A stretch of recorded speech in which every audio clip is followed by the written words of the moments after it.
Hi friends, मैं आकांक्षा Sharma GK with आकांक्षा में आपका स्वागत करती हूँ। एमपीपीएससी प्री क्रैश कोर्स में आज हम 23वां भाग पढ़ने वाले हैं। इसके पहले हम इसके 22 भाग पढ़ चुके थे और आज हम जो पढ़ने वाले हैं यूनिट 10 का टॉपिक पढ़ने वाले हैं। यूनिट 10 जो आयोग से संबंधित है, जिसमें सभी आयोग दिए हैं 16-17, तो उसका एक आयोग है केंद्रीय सतर्कता आयोग, उसको हम पढ़ेंगे। इसमें हम चार्ट भी पढ़ेंगे और उसकी व्याख्या भी पढ़ेंगे। तो चलिए स्टार्ट करते हैं। सबसे पहले हम इस चार्ट के थ्रू देख लेते हैं कि क्या क्या केंद्रीय सतर्कता आयोग में इस तरह का चार्ट जो है, ये चार्ट और ये जो व्याख्या मैं करवा रही हूँ, मेरा जो प्रीलिम्स का पैकेज है उसमें से आपको मिलेगा। प्री का पैकेज आप परचेस कर सकते हैं। अब इसमें आपको 12 फाइल मिलेगी, मैं आपको बता देती हूँ। और अभी दिवाली ऑफ़र चल रहा है, 23 से 3 नवंबर तक ऑफ़र है, तो आप इसको देख सकते हैं। देखिए ये सभी दिवाली का धमाकेदार ऑफर है। प्री और मुख्य परीक्षा पर 20% की ये छूट है। आरंभ के 10 लोगों को 30% की है। 24 अक्टूबर से 3 नवंबर तक का ये डिस्काउंट है। तो आप अगर ये लेना चाहते हैं तो अभी आप परचेस कर सकते हैं। आप ये जो है पूरी प्री की फ़ाइल मिलेगी और जिससे आपको मैं पढ़ाने वाली हूँ वो आयोग की फ़ाइल है। ये वाली जो सब पूरे जितने भी आयोग हैं, ये जो आयोग की फ़ाइल है ये आपको मिलेगी। इस प्रकार से पूरी यूनिट मिलेंगी आपको 1 2 3 4 5 6 7 8 और यूनिट 8 की 2 फाइल आपको मिलेंगी। और फिर ये एक आपको प्रैक्टिस प्रश्न मिलेगा। तो आप अगर ये मंगाना चाहते हैं प्री का पैकेज, मेंस का पैकेज, तो मंगा सकते हैं। बहुत अच्छा दिवाली डिस्काउंट है। आफ्टर दिवाली ये आपको नहीं मिलेगा और जितना जल्दी आप बुकिंग करना चाहें कर दीजिए, क्योंकि उसके बाद हो सकता है दिवाली के त्यौहार में हमारी टीम बिजी हो जाए या आप बिजी हो जाए। तो जो भी जल्दी बुकिंग करना है आप कर सकते हैं। तो चलिए स्टार्ट करते हैं। चैनल को सब्सक्राइब जरूर कर दीजिएगा ताकि आपको जो मेरी पी सीरीज़ चल रही है प्री के लिए, मेंस के लिए एम सीरीज़ चल रही है और बहुत सारे सीरीज़ चल रहे हैं, जैसे कि ल्यूसेंट चल रहा है, 60,000 प्रश्नों का जीके संग्रह चल रहा है, एमपी स्पेशल चल रहा है, तो वो आपको मिलता रहे। केंद्रीय सतर्कता आयोग का सबसे पहले पढ़ते हैं गठन। आप अगर एग्ज़ाम टाइम में ये मेरा चार्ट ही अकेले पढ़ के जाएंगे तो भी आप बहुत सारे क्वेश्चन करके आएंगे। फिर भी हम व्याख्या भी इसकी पढ़ेंगे ताकि कोई अंदर, जिस तरह इस बार अंदर से क्वेश्चन आ गया था, तो वो आप उस टाइप के क्वेश्चन कर पाएँ।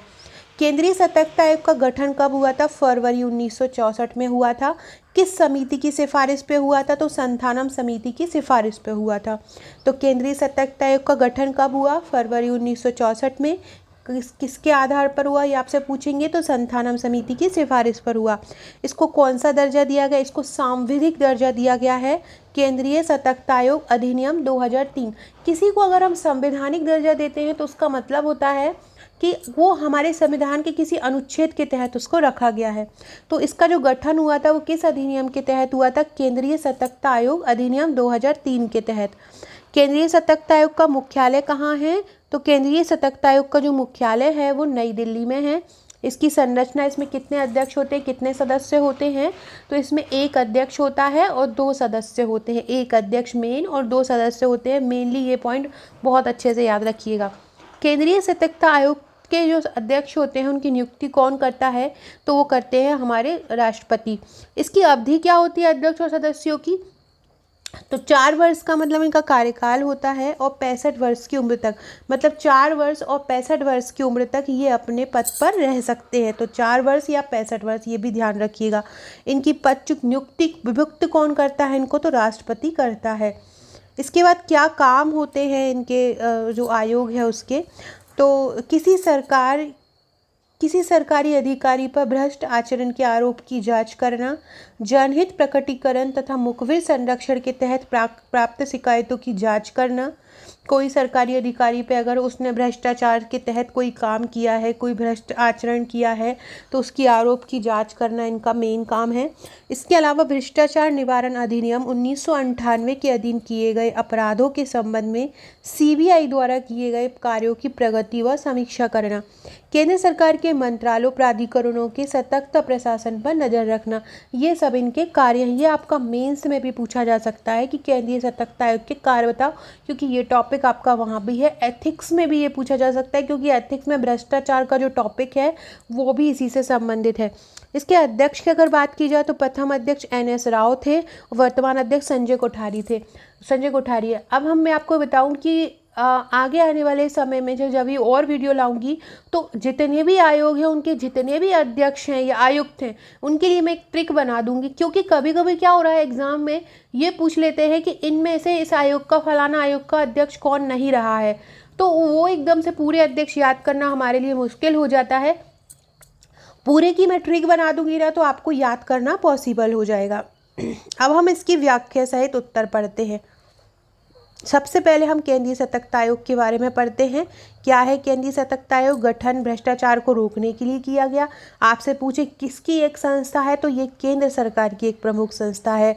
अभी हमने पढ़ा 1964 में इसका भ्रष्टाचार नियंत्रण के लिए गठन किया गया, संथानम समिति की सिफारिश पे किया गया। संरचना क्या है इसमें? यह आयोग एक बहुसदस्यीय निकाय है। इसमें एक केंद्रीय सतर्कता आयोग मतलब अध्यक्ष होता है और 2 या 2 से कम अन्य सतर्कता आयुक्त होते हैं। इनकी नियुक्ति राष्ट्रपति द्वारा की जाती है और जो राष्ट्रपति द्वारा नियुक्ति की जाती है वो एक समिति के द्वारा की जाती है। उस समिति की अध्यक्षता प्रधानमंत्री करता है और एक 3 सदस्यीय चयन समिति होती है, ये भी याद रखिएगा। इस चयन समिति में प्रधानमंत्री अध्यक्ष के अलावा लोकसभा के विपक्ष का नेता और केंद्रीय गृह मंत्री भी शामिल होते हैं। कमेंट बॉक्स में अगर आपको मेरे वीडियोस अच्छे लगते हैं, सभी के कमेंट्स मैं पढ़ती हूँ, तो कमेंट बॉक्स में ज़रूर बताइएगा कि लोकसभा में विपक्ष का नेता वर्तमान में कौन है और हमारे गृह मंत्री कौन है, तो ये कमेंट बॉक्स में आप ज़रूर बताइएगा मुझे। सतर्कता आयुक्त का चयन अखिल भारतीय सेवाओं या संघ के अधीन किसी भी अन्य सेवा के ऐसे कार्यरत सेवानिवृत्त व्यक्ति से किया जाता है जिन्हें सतर्कता, नीति निर्माण तथा प्रशासन संबंधी ज्ञान एवं अनुभव हो। ये आपका ऑब्जेक्टिव में पूछ सकते हैं। इसके अलावा हालांकि वर्तमान में सर्वोच्च न्यायालय ने इस विशेष अधिकार को जोड़ दिया है कि केवल भारतीय प्रशासनिक सेवा के सदस्य ही मुख्य सतर्कता आयुक्त बन सकते हैं। मतलब जिन्होंने यूपीएससी एग्ज़ाम को निकाल लिया हो, आईएएस लेवल के हो, आईपीएस लेवल के हों, आईएफएस लेवल के हों, वही मुख्य सतर्कता आयुक्त बन सकते हैं। इनकी पदावधि और सेवा शर्तें क्या होती हैं? तो इस प्रकार के मामलों में राष्ट्रपति मामले के लिए जांच हेतु उच्चतम न्यायालय के पास भेजने के लिए आयोग के अध्यक्ष एवं सदस्यों का जो कार्यकाल है वो 4 वर्ष या 65 वर्ष की आयु जो भी पहले होता है उसमें होता है। इसके बाद सेवानिवृत्ति के बाद क्या होगा? सेवानिवृत्ति के बाद वे केंद्र अथवा राज्य सरकार के अधीन नियोजन के पात्र नहीं रहेंगे। जब उनकी सेवा रिटायर हो जाएंगे तो वो केंद्र और राज्य सरकार की किसी भी जॉब में जो उनके काम के लिए पात्र नहीं होंगे। इनके जो वेतन भत्ते हैं और अन्य सेवार्थें हैं, शर्तें हैं, वो यूपीएससी के अध्यक्ष के समान होती हैं। ये आपसे पूछ सकते हैं ऑब्जेक्टिव में कि केंद्रीय सतर्कता आयोग के वेतन भत्ते किसके समान होते हैं, तो यूपीएससी के जो अध्यक्ष होते हैं उनके समान होते हैं। ध्यान के रखने की बात यह है कि संघ लोक सेवा आयोग के अध्यक्ष की सेवा शर्तों का निर्धारण संसद करती है। ये भी ध्यान रखिएगा कि यूपीएससी के अध्यक्ष की सेवा शर्तों का निर्धारण कौन करता है? संसद करती है। इनकी नियुक्ति के बाद इनमें किसी भी प्रकार का अलाभकारी परिवर्तन नहीं किया जा सकता। पदत्याग क्या होता है? कैसे पदत्याग कर सकते हैं ये लोग? तो राष्ट्रपति केंद्रीय सतर्कता आयोग या अन्य किसी भी सतर्कता आयोग को उनके पद से किसी भी समय निम्नलिखित परिस्थितियों में हटा सकते हैं। कैसे? यदि वह दिवालिया घोषित हो गया हो, बैंकरप्ट, उसे किसी ऐसे अपराध के लिए दोषी सिद्ध किया हो जो राष्ट्रपति की नज़र में नैतिक भ्रष्टाचार के अंतर्गत आता हो, यदि वह अपने कार्यकाल में अपने कार्य क्षेत्र से बाहर किसी प्रकार के लाभकारी नियोजन में संलग्न हो, यदि वह राष्ट्रपति की नज़र में शारीरिक या मानसिक अक्षमता के कारण कार्य करने में असमर्थ हो, यदि वह कोई आर्थिक या अन्य प्रकार का लाभ पाता हो जिससे कि आयोग के कार्य प्रभावित होते हों। इसके अतिरिक्त राष्ट्रपति केंद्रीय सतर्कता आयुक्त तथा अन्य आयुक्तों को उनके दुराचरण व अक्षमता के आधार पर भी पद से हटा सकते हैं। इस प्रकार के मामलों की जांच के लिए उच्चतम न्यायालय के पास क्या होता है? उच्चतम न्यायालय के पास भेज देते हैं। यदि उच्च न्यायालय समझता है कि जांच के बाद मामले को पाता है कि हाँ ये मामला सही है, तो तब वह राष्ट्रपति से परामर्श लेता है और इसके बाद राष्ट्रपति सतर्कता आयुक्त को पद से हटा देते हैं। संगठन क्या क्या होता है? तो केंद्रीय सतर्कता आयोग का अपना सचिवालय होता है, मुख्य तकनीकी एक परीक्षक शाखा जिसको एक सीटीई बोलते हैं, तथा विभागीय जांचों के लिए आयुक्तों की एक शाखा होती है। सचिवालय में क्या होता है? तो इसमें एक सचिव होता है, एक संयुक्त सचिवगण उप सचिवगण, अपर सचिवगण और कार्यालय कर्मचारी होते हैं। मुख्य तकनीकी परीक्षक शाखा है, इसे सीवीसी की तकनीकी शाखा कहते हैं। इसमें मुख्य अभियंता होते हैं जिनका पदनाम मुख्य तकनीकी परीक्षक होता है तथा सहायक अभियंता इसमें स्टाफ होते हैं। विभागीय जांचों के लिए सीडीआई मतलब कमिश्नर फॉर डिपार्टमेंटल इंक्वायरीज जांच अधिकारियों के रूप में काम करते हैं, जो कि लोक सेवकों के विरुद्ध विभागीय कार्रवाइयों की मौखिक जांच पड़ताल करते हैं। फिर इनके कार्य और शक्तियाँ क्या है? यह आयोग ऐसे सभी शिकायतों के संबंध में जांच करता है जिसमें केंद्र सरकार या उसके प्राधिकरण के किसी कर्मचारी पर भ्रष्टाचार निवारण अधिनियम 1988 के तहत भ्रष्टाचार का आरोप लगा हो। सूचना प्रकटीकरण तथा विसल विरोध संरक्षण के अंतर्गत प्राप्त शिकायतों की जांच करना तथा उचित कार्रवाई हेतु सिफारिश करना। निम्नलिखित श्रेणियों में संबंधित अधिकारियों के विरुद्ध किसी भी शिकायतों की जांच करना जिससे उस पर भ्रष्टाचार निवारण अधिनियम के तहत कोई आरोप लगा हो। भारत सरकार के ग्रुप ए के कर्मचारी अखिल भारतीय सेवा के अधिकारी इसमें आते हैं। केंद्र सरकार के प्राधिकरणों के निर्दिष्ट स्तर के अधिकारी हैं वो भी आते हैं। इसके बाद भ्रष्टाचार निवारण अधिनियम 1988 के अंतर्गत मुकदमा चलाने के लिए संबंधित जो प्राधिकरण हैं उनके लंबित प्रार्थना पत्रों की समीक्षा करना इनका एक प्रमुख कार्य है। इसके बाद ये जो अधिनियम है भ्रष्टाचार निवारण, उसके अधीन कोई अपराध किया गया हो तो उसके संबंध में दिल्ली विशेष पुलिस स्थापन के अंतर्गत किए गए कार्यों की प्रगति की समीक्षा करना। राजपत्रित अधिकारियों तथा उसके समानांतर कर्मियों के भ्रष्टाचार से संबंधित मामलों की जांच करना। केंद्र सरकार के मंत्रालयों व प्राधिकरणों के सतर्कता प्रशासन पर नजर रखना। लोकहित उद्घाटन तथा सूचक की सुरक्षा से संबंधित संकल्प के अंतर्गत प्राप्त शिकायतों की जांच करना तथा आयुक्त कार्रवाई की अनुशंसा करना।